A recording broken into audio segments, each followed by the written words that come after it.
and I'm going to go over the depressive disorders and the bipolar disorders.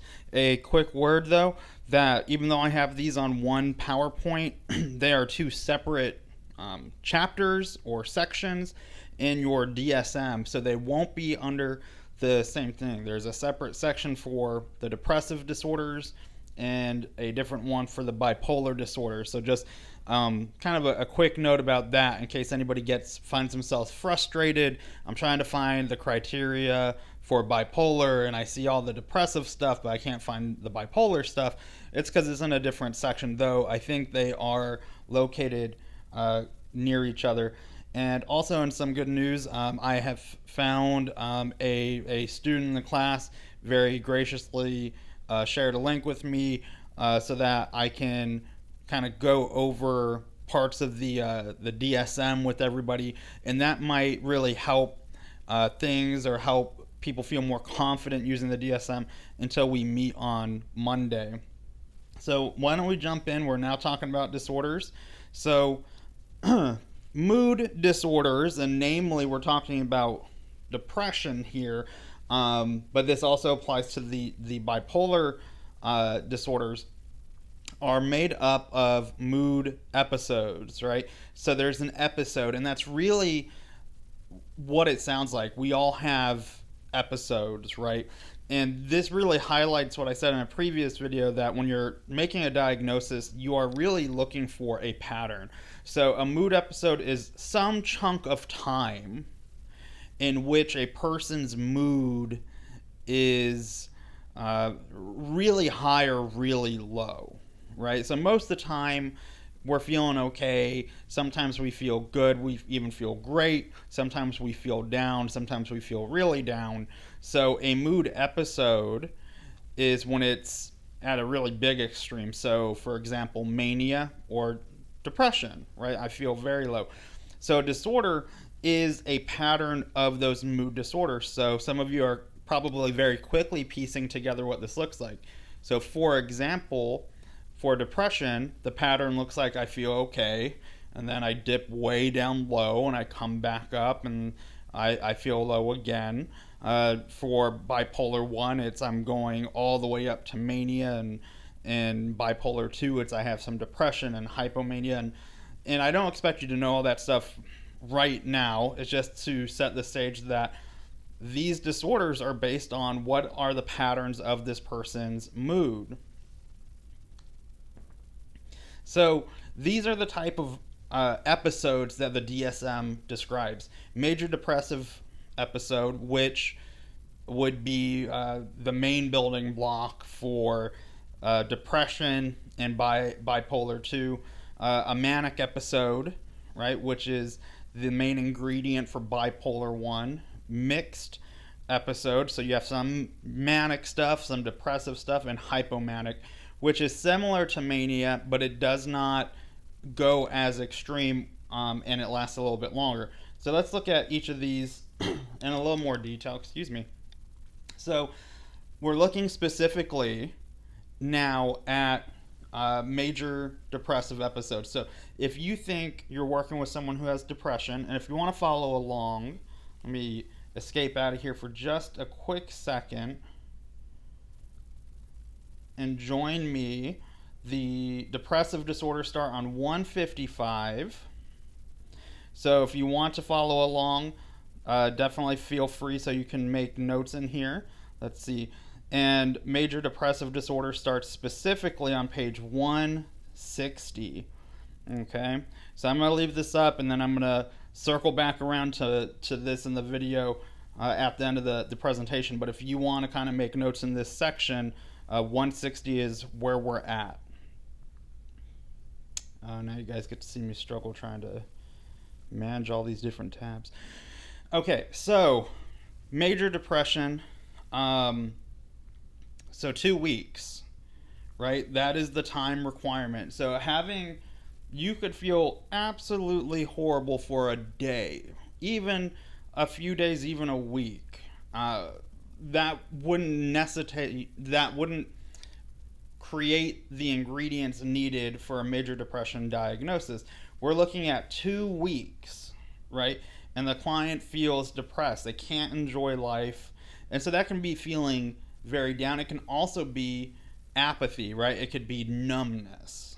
And we would see this by looking at changes in their eating and sleeping, feelings of excessive guilt, loss of energy, trouble concentrating, and then the big red flag here is thoughts about death.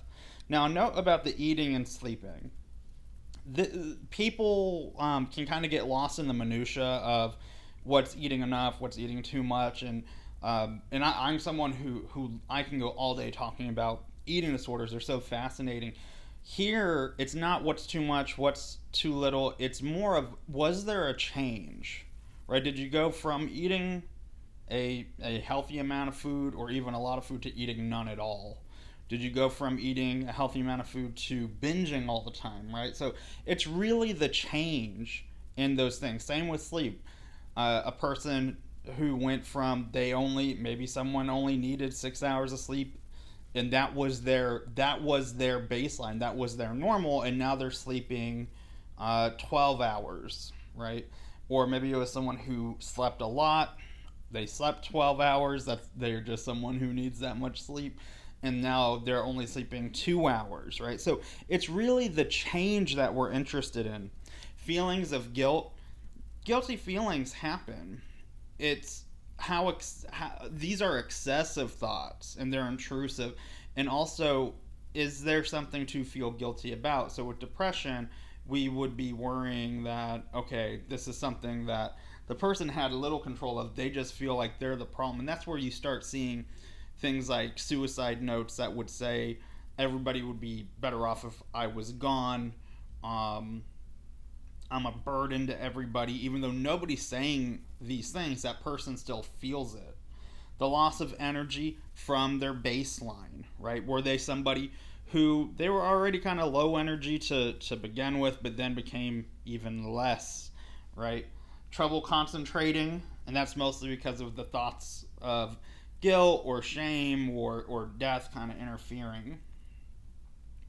A manic episode lasts at least 1 week. So again, you can have a person can have a day, and specifically when we talk about mania, think about substance use or drug use, right? Someone takes something that is a really potent upper, they're going to seem manic, and although I'm not suggesting that isn't notable at all, it's just a different issue.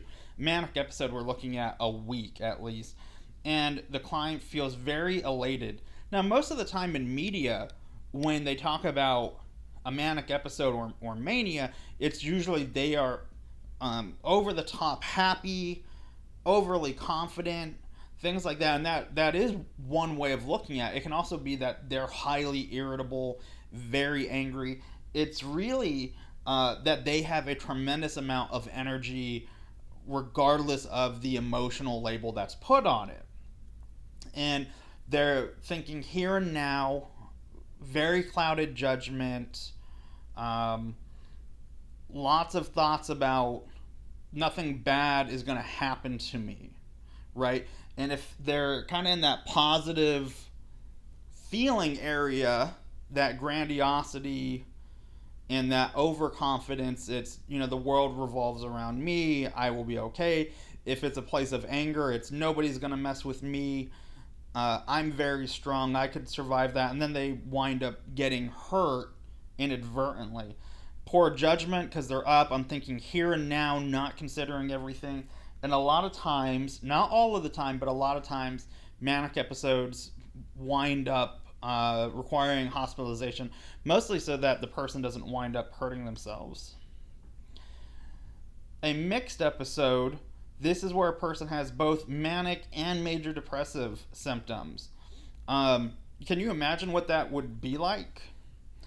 One client of mine described it as he was inside his head, like so emotionally and cognitively, everything was down, everything was depressed, right? I hate life, nothing's good, I just want to curl up, stay in bed, I want everybody to go away, I don't want to do anything, I just want to stay inside all day. But physically he feels very restless, can't sit still, fidgeting. I want to rest, but I can't, right? And so it's where there's a combination of these, and it can often be incredibly confusing and difficult for clients. In a hypomanic episode, so hypomanic is similar to mania. It's briefer and it's less severe, and that's really the big thing. Most manic episodes, you're not going to misdiagnose. Hypomanic, it can get a little gray between, is this someone who's very like excitable and has a lot of energy, or are we talking hypomanic? But usually the proof that's in the pudding is that energy, is that mood, even though it's not as destructive as perhaps mania, is it causing a problem in the person's life? And that's the main ingredient for any diagnosis. So to diagnose, or to make a diagnosis of major depressive disorder, the client has had no manic or hypomanic episodes, right? That you're aware of and that they're sharing, right? So we're taking at face value. You ask, have you ever experienced, have you had a diagnosis of bipolar 1 or 2? Have you ever had a manic episode or a hypomanic episode? And they say no to all of that, then you're fine to move forward with this. But they've had at least one major depressive episode. So at some point they've had a major depressive episode. Remember, it lasts 2 weeks. They hit those criteria of no energy, depressed most of the time, change in eating and sleeping, thoughts of death, trouble concentrating, feelings of guilt. In fact, let's use that as a segue into, here we go. So, I'm on page 160 again. Major depressive disorder. And this is also a good way of breaking down the DSM. DSM lists the disorder, there's the name, and then here's the criteria. For depression, you need 5 or more of the following symptoms during the last 2 weeks, or during the same 2-week period, I should say. That represents a change from previous functioning, and at least one of the symptoms is either depressed mood or loss of interest or pleasure. So that's the apathy part. So depressed mood, apathy, significant weight loss or weight gain, insomnia, so can't sleep, hypersomnia, I can't get enough sleep, psychomotor agitation, so the fidgeting, can't sit still, fatigue or loss of energy, feelings of worthlessness or inappropriate guilt, right? So it's inappropriate. Nobody suggests that. You can't feel guilty. Inability to concentrate or be decisive, and recurrent thoughts about death, right? And that's it. You have to have 5 of those, right? With 1 or 2 being in there. And chances, in my experience, both of those are going to be there. Causes distress or impairment in social, occupational, or other important areas, right? So social, my partner left me. They said that I'm just no fun anymore. Occupational, a colleague of mine had a client who had depression and, ultimately was terminated from his job because he wasn't going into work, and his place of work really bent over backwards to help him out, but he exhausted all vacation, all sick, all FMLA, all everything. And so that's one way that depression can affect it. And then here, it's not attributable to substance or another medical condition, right? So it's really important that we rule that out. That's why when you're doing intake stuff, you're getting a history. And then consider, and I'm kind of paraphrasing this, that second note, consider guilt, tragedy, hardship, things like that, because people are allowed to feel bad when bad things happen, right? So if you were going through a divorce, if you had a death in the family, you were diagnosed with like a chronic pain issue or really anything, you might feel depressed. Children who move can feel this. Is it in proportion to the event? Is it causing problems in the person's life? And did it happen, right? And so that's, we just want to make sure. So that's one of the things that you can do to prevent overdiagnosis. Now next, and this is going to look a little confusing, and we're going to break it down more on Monday. We need to specify, how severe is it? Is it mild, moderate, or severe? And it's based on how many, outside of those 5 symptoms, how many additional symptoms do they have? Psychotic features, are they hearing voices? Are they in partial remission? So they had depression and now the symptoms are alleviating. In full remission, they don't have any of the symptoms anymore. And was it a single episode? Meaning they came to you and they say, I've never had this before, this is the first time it's happening, or the only time it's happening, or recurrent. I had it once when I was in college, and now I'm in grad school and I'm feeling it again. And specify, and you see these page numbers, we're going to go over this. This is where it tells you what these are like. Does it have anxious distress? Are they worrying a lot? Mixed features, they're kind of all over the place. Melancholy, atypical features, mood congruent psychotic features, meaning the voices they hear are congruent with their mood, right? So I'm depressed and the voices are saying, you're no good. Everybody would be happier if you're gone. Mood incongruent, they're just hearing other voices, right, that aren't indicative of their mood. Catatonia, right, they're catatonic. For women, during the onset or after childbirth, and seasonal pattern, what used to be seasonal affective disorder. Go down a little bit more. I promise this won't be me just reading it to you. Diagnostic feature. So this is as narrative as the DSM gets. Here they kind of explain the different symptoms, and they do this for every disorder. They explain it. And this is where I say that other textbook, if you need more, because the depression one is a bit longer than other ones, if you need more of that narrative textbook type writing, the other textbook is fantastic. If you're okay with what they give you, then that's okay too. Here's some other associated features. Then you have your prevalence. Here's what the typical development of it looks like. Risk factors, including genetics. Culture-related stuff, right? So things to consider culturally. It is not exhaustive, right? Don't rely only on the DSM to tell you what cultural things you need to look at. Gender-related issues, suicide risk, examples of consequences, because every disorder ends with there were some sort of significant distress or significant consequences due to the disorder. And this is one of the most important aspects of the DSM. So definitely, like, pause if you need to collect yourself.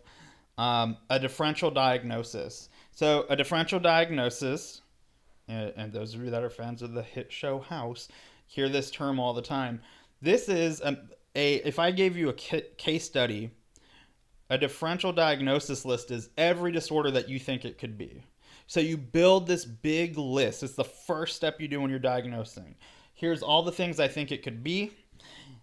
And then you go through each disorder and you rule them out. You cross a line through it. In fact, we call this ruling out, right? You put an R/O next to it, and I rule out the different things. So for example, someone comes in and they tell me how horrible their life is. They have depression. And then I find out that they were drinking and smoking pot a whole lot, and then stopped abruptly cold turkey, and now they're in withdrawal. They feel miserable. Well, yeah, of course they feel like life sucks. Like, they're going through all this withdrawal stuff, right? So it's more that it's a substance related issue, not depression, right? So we make this big list. So why is this important? Because the DSM has in there for you already a list of things to consider for every diagnosis. Every diagnosis in the DSM has a built-in differential list for you. So if you were saying, I think this person has depression, you can go to this section and see it says, make sure it's also not a manic episode with irritable mood or mixed episodes. Make sure it's not a medical condition. Make sure it's not substance, ADHD, adjustment, or sadness. And then it tells you what's different between the diagnosis you're looking at and this other thing. So what's the difference between sadness and depression, right? It even says sadness is an inherent aspect of the human experience. Though these periods should not be diagnosed as major depressive episodes unless it's met for severity, duration, etc. What's the difference between ADHD and depression, right? Be cautious not to overdiagnose. We would expect them to be characterized by irritability rather than sadness or loss of interest, right? So this is a really handy thing. Anytime you're thinking of a diagnosis, you can immediately go to this section and see what other things those symptoms might match up with. So let me go back here. Hopefully that's clear, and we'll obviously be, for lack of a better word, face to face on Monday to look at these too. So dysthymic disorder, this is also known as persistent depressive disorder. One of the changes they made from DSM-4 to 5. And so dysthymia or persistent depressive disorder, it is a lower level, less intense depression that lasts much longer. Make sense? So depression or depressive episode, you're going all the way down for 2 weeks, at least, anyway. Dysthymic or persistent, you're going a little down for a very long time, for 2 years. And usually what happens with this individual is they get labeled as they have a darker personality, they're pessimistic, they're just kind of a down person. But remember, if we're diagnosing it, it means that it caused a problem in their life, significant problem. And so this person might come to you and say, my last 3 relationships have ended because they all say I'm just so down. Let's say that they're very astute. I've never had a major depressive episode. I've been to counseling. It's never come up. And you see, well, how long have you been feeling the way that you do? And they say, 3 years. So it hasn't always been this way. And it's causing a problem. My relationships are ending as a direct result of this. So a much longer lasting, but less severe depression. Also at the end of each section, and I have them unfortunately saved still on a lot of my PowerPoints as NOS, not otherwise specified, there are a handful of disorders at the end of each section that you can consider, right? That there's a few sets of symptoms that they cause a problem, but they don't fit nicely into the other existing diagnoses. You can always say it's an unspecified disorder.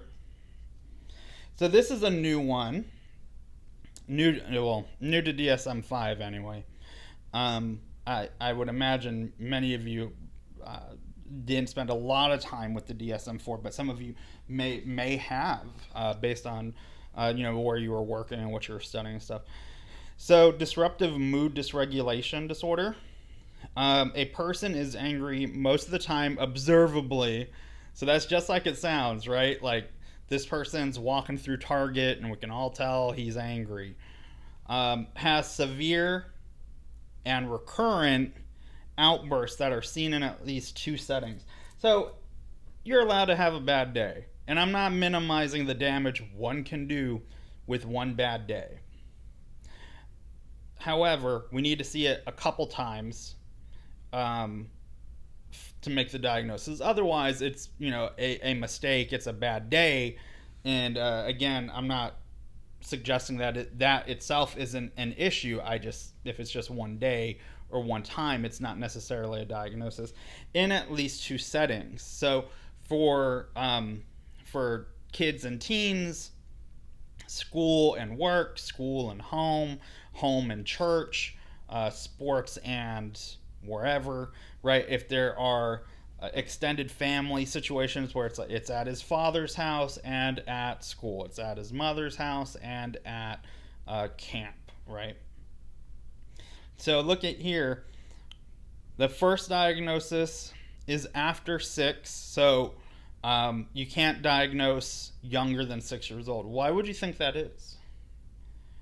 Well, it's because kids throw tantrums, right? Kids act out. They have severe reactions, right? You take a kid to a candy store and you say we're not getting candy today, and they freak out, right? And then they do it at home. They're carrying on some more. That's developmentally normal. That's what happens. However, we expect tantrums and those types of outbursts to reduce as the child gets older. So around 6 and older is when we can diagnose, because we would expect them not to have severe recurrent outbursts in more than 2 settings, and before 18. So why can't we diagnose older than 18? Well, once they hit 18, they're adults. We expect a different developmental milestone, all that stuff. It's not that you can't diagnose this when they're older. It's just a different diagnosis, and that's a different diagnosis for a different day. It's not developmentally appropriate. So there are these really intense, angry outbursts that are disruptive, that are not in line with the chronological age of the person. Also new, premenstrual dysphoric disorder.